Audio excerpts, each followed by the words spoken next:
नमस्कार दोस्तों, exam T20 channel में एक बार फिर से आप सभी का हार्दिक स्वागत है। यूपी ट्रिपल एससी वीडियो री एग्ज़ाम की डेट आ चुकी है और आप सभी लोग एक बार पहले भी ये पेपर दे चुके हैं तो एग्ज़ाम पैटर्न को बहुत अच्छे से समझते होंगे।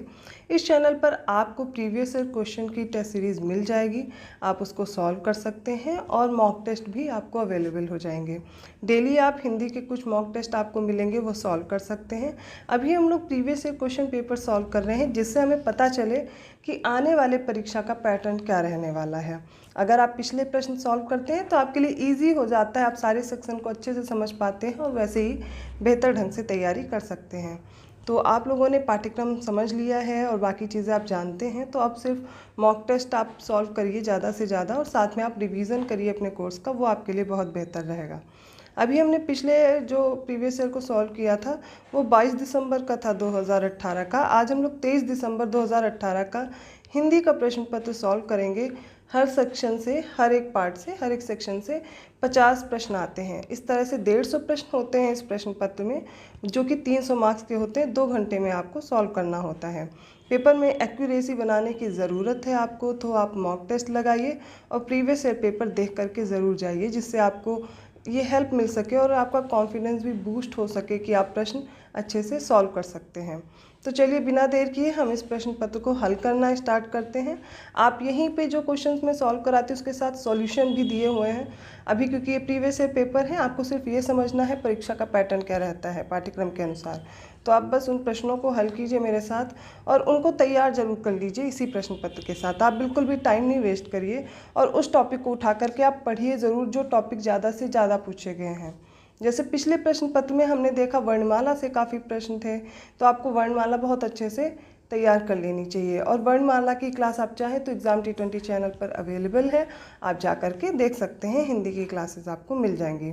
चलिए बिना देर किए स्टार्ट करते हैं। तो पहला प्रश्न है,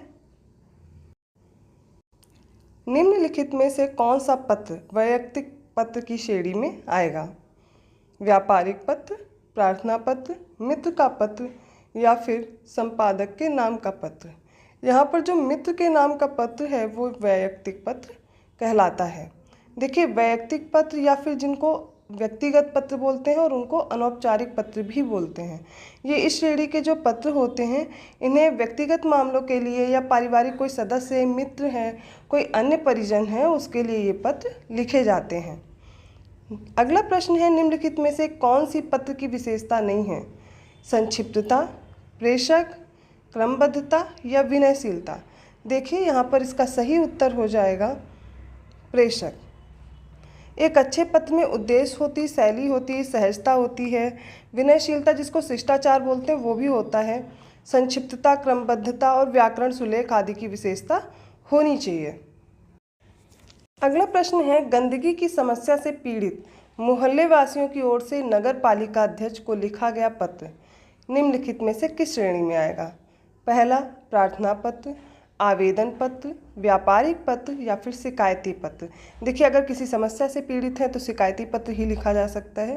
तो यहाँ पर उत्तर क्या हो जाएगा? डी, शिकायती पत्र। निम्नलिखित में से कौन सा मूल दीर्घ स्वर नहीं है? देखिए, इस टॉपिक से काफ़ी प्रश्न पिछले टेस्ट में भी आप देख रहे हैं सीरीज़ में, और इसमें भी काफ़ी प्रश्न आपको मिल जाएंगे। तो कौन सा दीर्घ स्वर नहीं है? और हम लोगों ने पिछली बार ही पढ़ा था ह्रस्व स्वर और दीर्घ स्वर कौन कौन से होते हैं। तो यहाँ पर आप देखेंगे जो ओ है ये संयुक्त स्वर है, ना कि दीर्घ स्वर है। दीर्घ स्वर में कौन कौन से आएंगे? जिनके उच्चारण में मुख से थोड़ा ज़्यादा समय लगता है लघु स्वर से। आप देखेंगे आ, ई, उ, ये सब क्या है? दीर्घ स्वर हैं। किंतु अ, ई, उ, री ये क्या होते हैं? लघु या ह्रस्व स्वर कहलाते हैं, जिनके उच्चारण में कम वक्त लगता है।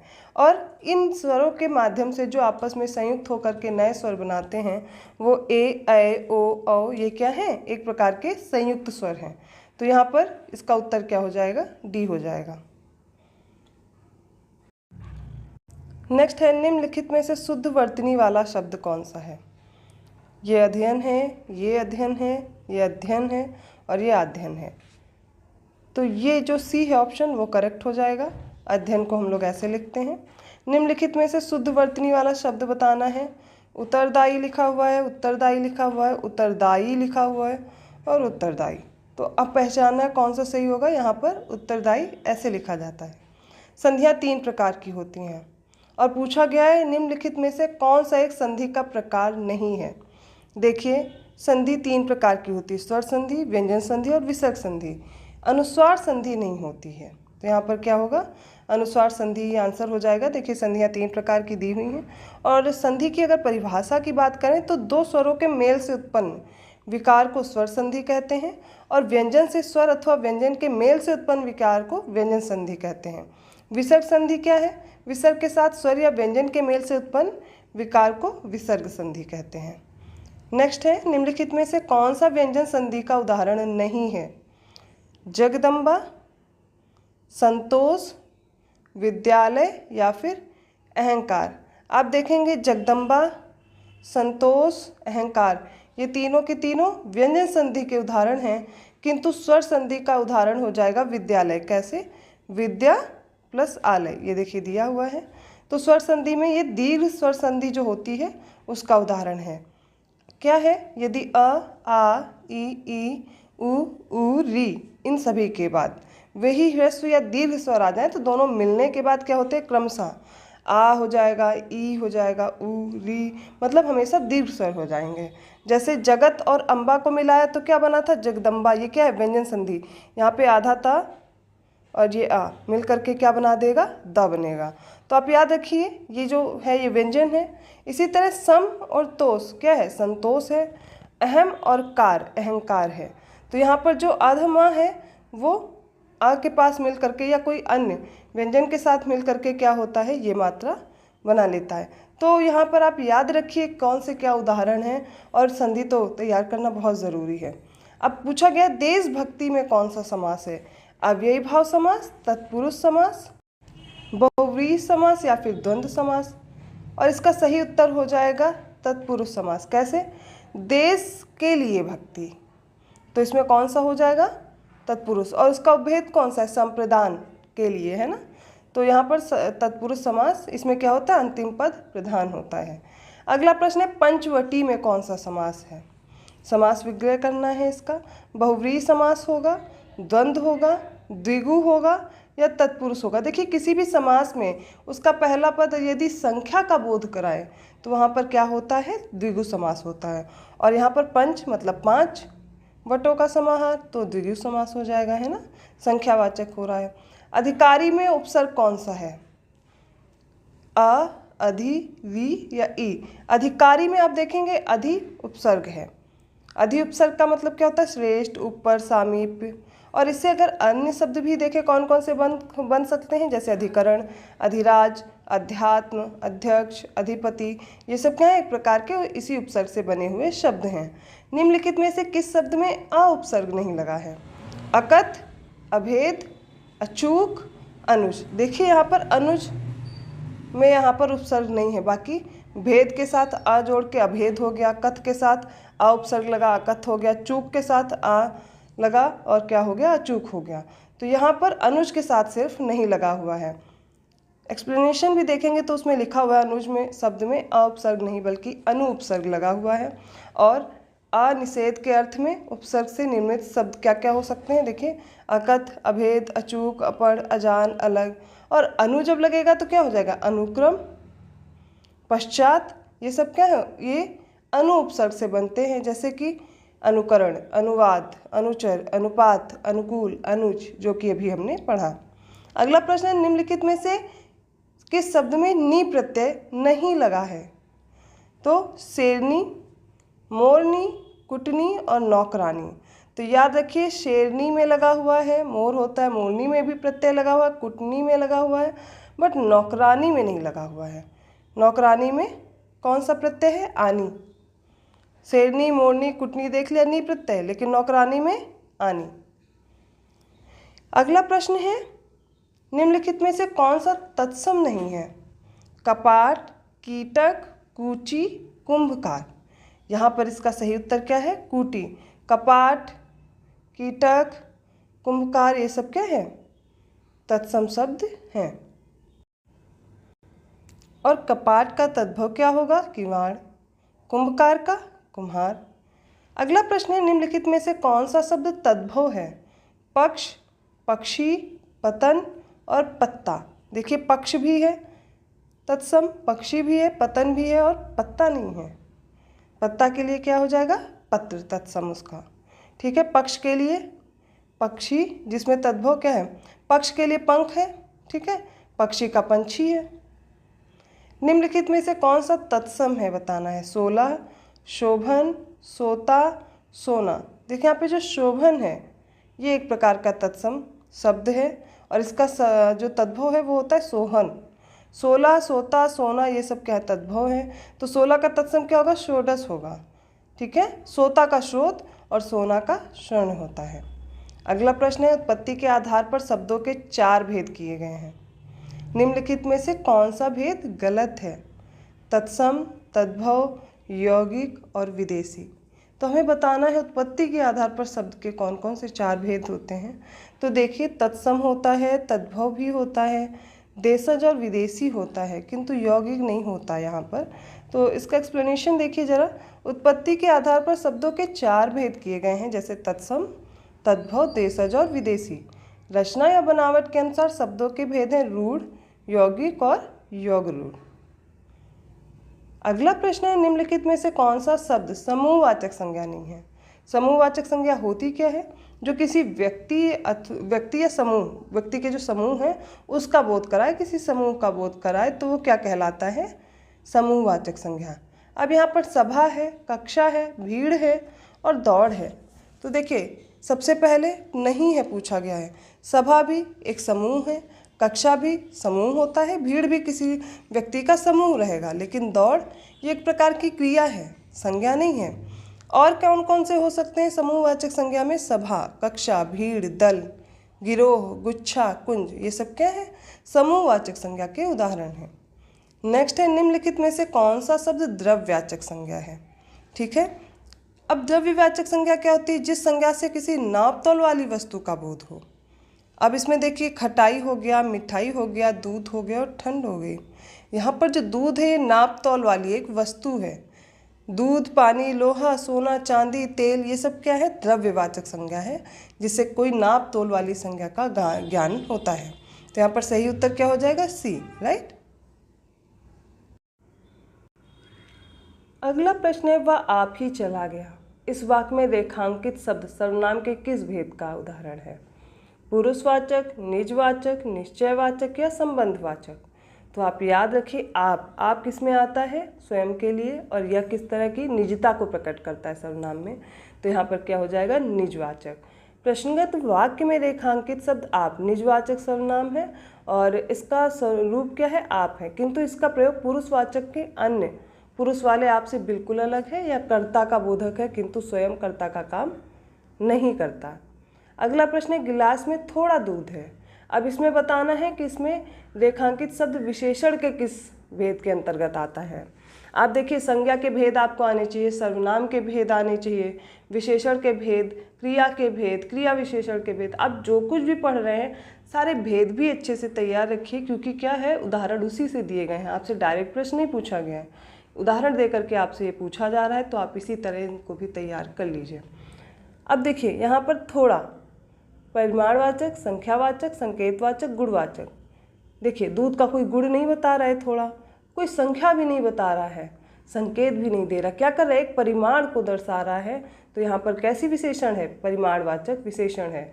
प्रश्नगत वाक्य में रेखांकित शब्द थोड़ा परिमाणवाचक विशेषण है और परिमाणवाचक विशेषण किसी वस्तु की नाप या तौल का बोध कराती है। अगला प्रश्न है, क्रिया के मूल रूप को क्या कहते हैं? बहुत ही इजी प्रश्न है। पद, रूप, धातु या फिर शब्द। क्रिया के मूल रूप को धातु बोलते हैं। ठीक है, धातु क्रियापद के उस अंश को कहते हैं जो किसी क्रिया के प्रायः सभी रूपों में पाया जाता है। अगला प्रश्न है, मैं वहाँ होकर आया हूँ। इस वाक्य में अव्यय शब्द कौन सा है? मैं, वहाँ, होकर या हूँ। देखिए यहाँ पर सही उत्तर है वहाँ। मैं वहाँ होकर आया हूँ में वाक्य में जो वहाँ है ये अव्यय शब्द है और यह क्रिया विशेषण अव्यय है। जिस शब्द से क्रिया की विशेषता प्रकट हो उसे क्रिया विशेषण कहते हैं।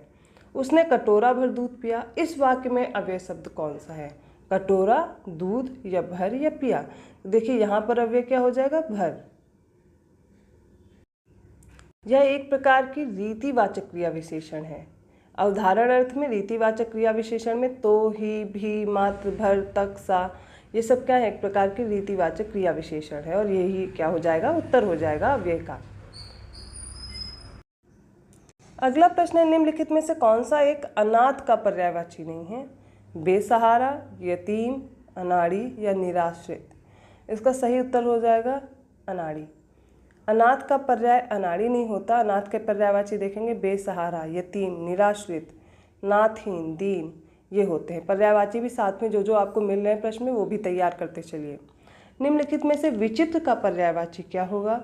विरुद्ध, प्रतिकूल, विलक्षण, विपरीत। देखिए यहाँ पर इसका क्या हो जाएगा पर्यायवाची? विचित्र का विलक्षण हो जाएगा। और इसके कौन कौन से पर्यायवाची हो सकते हैं? अद्भुत, अनोखा, अनूठा, ये सब क्या है? अगर इसका पर्यायवाची की जगह क्या होता है, इसके विपरीत, विपरीत का देखा जाए तो ये जो दिए गए थे, प्रतिकूल भी विपरीत का ही क्या हो जाएगा पर्यायवाची, विरुद्ध भी उसी का हो जाएगा। विरुद्ध, प्रतिकूल, उल्टा, खिलाफ, ये सब किसके हैं? विपरीत के पर्यायवाची हैं। विलक्षण किसका है? विचित्र का। याद रहेगा। अगला प्रश्न है, निम्नलिखित में से अमृत का विलोम क्या होगा? अमर, मर्त्य, विष, विश्व या फिर विष। अब अमृत का अपोजिट पूछा गया, विलोम, तो क्या हो जाएगा? विष हो जाएगा। अगला प्रश्न है, निम्नलिखित में से निंदा का विलोम क्या है? स्तुति, निंद्य, श्लाघ्य, निरुद्ध। तो आप याद कर लीजिए, निंदा का क्या होगा विलोम? स्तुति होगा, ठीक है। और निंद का विलोम वंद्य या स्तुत्य होता है। अगला प्रश्न है, डैश को कोई नहीं टाल सकता, रिक्त स्थान के लिए उचित शब्द। नियत को कोई नहीं टाल सकता, या नियति को कोई नहीं टाल सकता, निमित्त को कोई नहीं टाल सकता, या नमित को कोई नहीं टाल सकता। और रिक्त स्थान पर सही वाक्य क्या हो जाएगा? नियति को कोई नहीं टाल सकता, और उत्तर क्या हो जाएगा? बी करेक्ट हो जाएगा। अपने डैश के लिए लड़ना धर्म है, रिक्त स्थान में बताइए। सत्व, स्वत्व, सम्मति या फिर सम्मत। तो रिक्त स्थान पर क्या होगा? अपने स्वत्व के लिए लड़ना धर्म है। ये शब्द याद कर लीजिए और आंसर भी करेक्ट हो जाएगा, राइट। अगला प्रश्न है, अनियमित के लिए उचित वाक्यांश चुनिए। जिस पर कोई नियंत्रण ना हो। सेकंड ऑप्शन है जो नियमानुकूल ना हो। थर्ड ऑप्शन है जिसके संबंध में कोई निर्णय ना हुआ हो। और लास्ट ऑप्शन है जिसका निवारण ना हो सके। अनियमित, इसका मतलब है जो नियम के अनुकूल ना हो। तो आंसर क्या हो जाएगा? बी करेक्ट हो जाएगा। अगला प्रश्न है, जिस पर आक्रमण हो, वाक्यांश के लिए उचित शब्द चुने। देखिए इसमें बहुत बार कन्फ्यूज़न होता है ऐसे प्रश्नों में। आक्रमण, आक्रामक, आक्रांत, आत्मघाती, और यहाँ पर बच्चे जरूर कंफ्यूज हो जाते हैं। तो जिस पर आक्रमण हो उसे क्या बोलते हैं? आक्रांत। क्या बोलेंगे? आक्रांत। अपने प्राण खुद ही समाप्त करने के लिए क्या होता है? आत्मघाती, आत्मघाती। याद रहेगा। अगला प्रश्न है, गुड़ गोबर कर देना। अब इस मुहावरे का उचित अर्थ बताना है। कोई बखेड़ा खड़ा करना, ऑप्शन ए है। ऑप्शन बी है गायब कर देना। ऑप्शन सी है बना बनाया काम बिगाड़ देना। और ऑप्शन डी है अपनी हानि करके मौज उड़ाना। यहाँ पर इसका सही उत्तर है गुड़ का गोबर करना, मतलब बना बनाया काम बिगाड़ देना। यही इसका क्या हो जाएगा? सही उत्तर हो जाएगा। Option C is correct. अगला प्रश्न है, हथियार डाल देना। इस मुहावरे का सही अर्थ बताइए। मात्र कल्पना करते रहना, हथियार गिरा देना, हथियार उठा लेना, या फिर हार मान लेना। तो हथियार डाल देने का सही अर्थ क्या हो जाएगा? ऑप्शन डी इज करेक्ट, हार मान लेना। चमड़ी जाए पर दमड़ी न जाए, इस लोकोक्ति जो है इसका सही अर्थ बताना है। बहुत गरीब हो, बहुत सहनशील हो, बहुत कंजूसी हो, या बहुत बीमार हो। इन चारों ऑप्शन में से अगर सही उत्तर देखा जाए तो क्या हो जाएगा? बहुत कंजूसी करना। चमड़ी जाए पर दमड़ी न जाए, क्या उत्तर हो जाएगा? बहुत कंजूसी। ऑप्शन सी राइट हो जाएगा। 36 प्रश्न है, निम्नलिखित में से मिश्र वाक्य कौन से हैं? देखिए इस तरह का पिछली बार भी प्रश्न है, पिछले पेपर में भी। और पहला सेंटेंस जो है इसमें, रण में सेनापति की वीरता दिखाने के कारण राष्ट्रपति ने उसे वीर चक्र प्रदान किया। दूसरा है उसे लूटने के अतिरिक्त पीटा भी गया। थर्ड ऑप्शन है उसने मान लिया कि दोष उसका है। डी है मेरा मित्र आया और हम दोनों सैर करने चल पड़े। देखिए यहाँ पर मिश्र वाक्य क्या है? की से जुड़ा हुआ है। उसने मान लिया कि दोष उसका है, ठीक है। अब देखिए मिश्र वाक्य या मिश्रित वाक्य क्या होते हैं, जिस वाक्य में एक प्रधान मुख्य उपवाक्य हो तथा अन्य आश्रित, जिसको गौड़ उपवाक्य कहते हैं, वो हो। जब आपस में कैसे जुड़ते हैं, कि, जो, क्योंकि, जितना, उतना, जैसा, वैसा, जब, तब, जहाँ, वहाँ, जिधर, उधर, अगर या यदि, तो, यद्यपि, तथापि, इन सब से जुड़े हों तो मिश्रित वाक्य कहलाएंगे। याद कर लीजिए एक बार फिर से, कि, जो, क्योंकि, जितना, उतना, जैसा, वैसा, तब, जब, तब, जहाँ, वहाँ, जिधर, उधर, अगर या फिर यदि, तो, यद्यपि, तथापि। अगर इनसे कोई वाक्य जुड़ा है तो हमेशा क्या, आप देख लीजिए उसको मिश्र वाक्य हो जाएगा। नेक्स्ट प्रश्न है, वह दंड से बचना चाहता था इसलिए भाग गया। यह एक संयुक्त वाक्य है और इसका सरल रूप बनाना है। अब ऑप्शन देखिए, क्योंकि वह दंड से बचना चाहता था इसलिए भाग गया। दूसरा ऑप्शन है दंड से बचने के लिए वह भाग गया। थर्ड ऑप्शन है वह भाग गया क्योंकि दंड से बचना चाहता था। और डी ऑप्शन है वह भागा क्योंकि उसे दंड से बचना था। देखिए यहाँ पर सिंपल सा वाक्य बनाना है, सरल वाक्य बनाना है संयुक्त से। तो सही उत्तर क्या हो जाएगा, दंड से बचने के लिए वह भाग गया। अगला प्रश्न है, निम्नलिखित में व्याकरणिक दृष्टि से शुद्ध वाक्य कौन सा है। वे अनेक विषय के ज्ञाता थे, इस समय 4 बजे हैं, आप लोग अपनी राय दें, आंसू से मेरा रुमाल भीग गया। अब बताना है और यहाँ पर सही उत्तर हो इस समय 4 बजे हैं। यह क्या हो जाएगा, सही हो जाएगा। देखिए इस समय 4 बजे हैं, ये शुद्ध है। और ए में देखिए अनेक विषय के स्थान पर क्या होगा, अनेक विषयों का प्रयोग होना चाहिए। अगला देखते हैं, अपनी के स्थान पर अपनी अपनी का प्रयोग होता तो सही होता, और आंसू के स्थान पर आंसुओं का होना चाहिए था। अगला प्रश्न है, निम्नलिखित में से कर्मवाच्य वाला वाक्य चुनें। ऐसा कहते हैं कि, तुम लिख नहीं सकते, सेकंड ऑप्शन। थर्ड ऑप्शन है बिल्ली के हाथों चूहा मारा गया। और लास्ट ऑप्शन उसे सब कुछ बता दें। यहाँ पर सी ऑप्शन करेक्ट है, बिल्ली के हाथों चूहा मारा गया। ये एक प्रकार का कर्मवाच्य वाला वाक्य है। देखिए क्रिया के जिस रूपांतर से वाक्य में कर्म की प्रधानता हो जाए वहाँ क्या हो जाएगा, कर्मवाच्य। और यहाँ पे मारा गया, क्रिया का प्रभाव कर्म बिल्ली के हाथों पर पड़ रहा है, इसलिए वाक्य में कर्म की प्रधानता है और यहाँ पर क्या हो जाएगा, कर्मवाच्य हो जाएगा। 40 प्रश्न है, 14th पे आ गए हम लोग। 14th प्रश्न में पूछा गया है कि से के द्वारा किस कारक का अपसर्ग है। देखिए कारक का अपसर्ग तो पूछा ही जा रहा है, आप सारे कारक के अपसर्ग याद कर डालिए। अपादान, करण, संप्रदान या अधिकरण। यहाँ पर याद रखिए करण, इसका अपसर्ग होता है से या के द्वारा। अपादान का क्या होता है, से अलग होने के लिए, जैसे कि पेड़ से पत्ते गिरते हैं, अलग हो रहे हैं, यहाँ पर अपादान कारक होगा। संप्रदान कारक के लिए क्या है, को, के लिए। अधिकरण में या पर, ठीक है, ये इनके परसर्ग हैं। और याद रखिए वह मुझसे अलग रहता है, इस रेखांकित शब्द के आधार पर बताना है कि यहाँ कौन सा कारक है, मुझसे। तो संप्रदान, अपादान, करण या अधिकरण। अपादान का कारक क्या होता है, से, तो यहाँ पर क्या हो जाएगा, अपादान। मुझसे के आधार पर प्रश्नगत वाक्य में अपादान कारक है। संज्ञा के जिस रूप में किसी वस्तु के अलग होने का भाव प्रकट हो उसमें क्या होगा, अपादान होगा। इसका परसर्ग क्या होता है, से। अगला प्रश्न है, निम्नलिखित में से कौन सा शब्द स्त्रीलिंग है। देश, नगर, द्वीप और झील।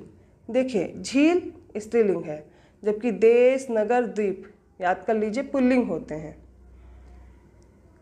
43 नंबर का प्रश्न है, निम्नलिखित में से कौन सा शब्द दोनों वचनों में समान रहता है, मतलब वो बहुवचन में भी वैसा ही रहे और एक वचन में भी। कथा, सरसों, लता या फिर कुटी। देखिए सरसों जो है ये एक वचन बहुवचन में समान ही रहता है, बाकी लता का लताएं, कथा का कथाएं, कुटी की कुटियाँ, है ना, ये बहुवचन हो जाएंगे। चलिए अगला प्रश्न देखते हैं। 44 है, निम्नलिखित में से कौन सा वाक्य पूर्ण भूतकाल का उदाहरण है। वे गए, वे खा रहे थे, वे आए थे, वे सो कर उठे हैं। और यहाँ पर सही आंसर होगा वे आए थे। वे आए थे ये वाक्य पूर्ण भूतकाल का उदाहरण है, क्रिया का वह रूप जिससे क्रिया की समाप्ति के समय स्पष्ट बोध होता है कि क्रिया को समाप्त हुए काफ़ी समय बीत चुका है, वो क्या कहलाएगा, पूर्ण भूतकाल।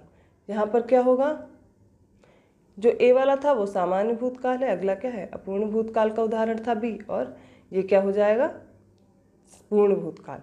अगला प्रश्न है, निम्नलिखित शब्दों में निपात का उदाहरण बताना है। ठीक, निकट, इधर या कल, इन चारों में से बताना है। निपात का उदाहरण होता है ठीक। ठीक है, अवधारण बोधक निपात देखते हैं। ठीक, लगभग, करीब, तकरीबन, ये सब क्या है, एक प्रकार के निपात शब्द हैं। निकट क्या है, स्थानवाचक संबंध बोधक अव्यय होता है। निम्नलिखित में से अनुपयुक्त शब्द प्रयोग संबंधी अशुद्धि किस वाक्य में है? उसने आसन ग्रहण किया। दूसरा है पूजनीय पिताजी आ गए। थर्ड है आज बेहद गर्मी है। लास्ट है उसकी जन्मतिथि क्या है? यहाँ पर अशुद्धि वाला पूछा गया तो हो जाएगा पूजनीय पिताजी आ गए। पूजनीय कैसे लिखा जाता है? पूजनीय लिखा जाता है। तो शुद्ध वाक्य क्या होगा? पूजनीय पिताजी आ गए। अगला प्रश्न है, संविधान के किस अनुच्छेद में हिंदी को राजभाषा तथा इसकी लिपि देवनागरी को स्वीकार कर लिया गया है? तो ये है 343 आर्टिकल। 353 नहीं है, 351 नहीं है, 344 भी नहीं है। देखिए, अनुच्छेद 343 में हिंदी को राजभाषा तथा इसकी देवनागरी लिपि को स्वीकार किया गया है। अनुच्छेद 343(1) के अनुसार संघ की राजभाषा हिंदी और लिपि देवनागरी होगी। संघ के शासकीय प्रयोजनों के लिए प्रयोग होने वाले अंकों का रूप भारतीय अंकों का अंतर्राष्ट्रीय रूप होता है। अगला प्रश्न है, निम्नलिखित में से कौन सी बोली उत्तर प्रदेश में बोली जाती है? बांगरू, हड़ौती, बुंदेली या कन्नौजी? उत्तर प्रदेश में कौन सी बोली जाती है? यहाँ पर बुंदेली और कन्नौजी दोनों भाषाएं बोली जाती हैं। और भी देख लीजिए, देखिए कन्नौजी और बुंदेली दोनों बोलियाँ यूपी में बोली जाती है। कन्नौजी बोली कन्नौज, फर्रुखाबाद, इटावा और रैया, इन सब में। जबकि बुंदेली कहाँ कहाँ? झांसी, जालौन, हमीरपुर और बांदा जिलों में बोली जाती है। ठीक है, आप रट लीजिए, एक बार याद कर लीजिए कौन सी बोली कहाँ बोली जाती है। कन्नौजी, कन्नौज, फर्रुखाबाद, इटावा और रैया। बुंदेली झांसी, जालौन, हमीरपुर और बांदा। उधर साइड पे कौन सी बोली जाएगी? बुंदेली बोली जाएगी, याद रहेगा। अगला प्रश्न है, मामला अभी भी विचाराधीन है। इस वाक्य का उचित अंग्रेजी अनुवाद क्या होगा? पहला ऑप्शन है the matter is consideration. Second option है the matter is under consideration. Third option है the matter is still under consideration. Fourth है द मैटर स्टिल कंसिडरेशन।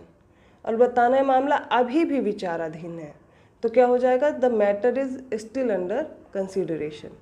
याद कर लीजिए, इस तरह से इनको क्या करते हैं, बनाते हैं प्रश्नों को। अगला प्रश्न है, एप्लीकेशन में बी रिजेक्टेड। इस वाक्य का उचित हिंदी अनुवाद क्या होगा? चलिए देख लेते हैं। ए है आवेदन अस्वीकृत किया जाए। सेकंड ऑप्शन है आवेदन अस्वीकार किया जाए। थर्ड ऑप्शन है आवेदन स्वीकार ना करें। लास्ट ऑप्शन है आवेदन अस्वीकार किया जा सकता है। और यहाँ पर पूछा गया है एप्लीकेशन में बी रिजेक्टेड। और इसका सही उत्तर हो जाएगा आवेदन अस्वीकार किया जा सकता है। ये ऑप्शन गलत दिया गया है इसमें, क्योंकि यहाँ पे बोला गया एप्लीकेशन में बी रिजेक्टेड, में भी आ गया है, तो यहाँ पर क्या हो जाएगा? आवेदन अस्वीकार किया जा सकता है। ये इसका सही उत्तर होगा। ठीक है, यहाँ तक हमने सभी प्रश्न, जो 50 प्रश्न पूछे गए थे पिछली शिफ्ट में, सेकंड शिफ्ट के प्रश्न हैं, हमने लिया है। तो ये हम लोग सॉल्व कर चुके हैं। यहाँ से आप देख सकते हैं कि वर्णमाला से प्रश्न आए हुए हैं, पत्राचार से प्रश्न दिए गए हैं। पिछले में एक गद्यांश पूछा गया था पिछले प्रश्न पत्र पे, पर इसमें नहीं है। तो आप देख लीजिए परीक्षा का पैटर्न कैसा है।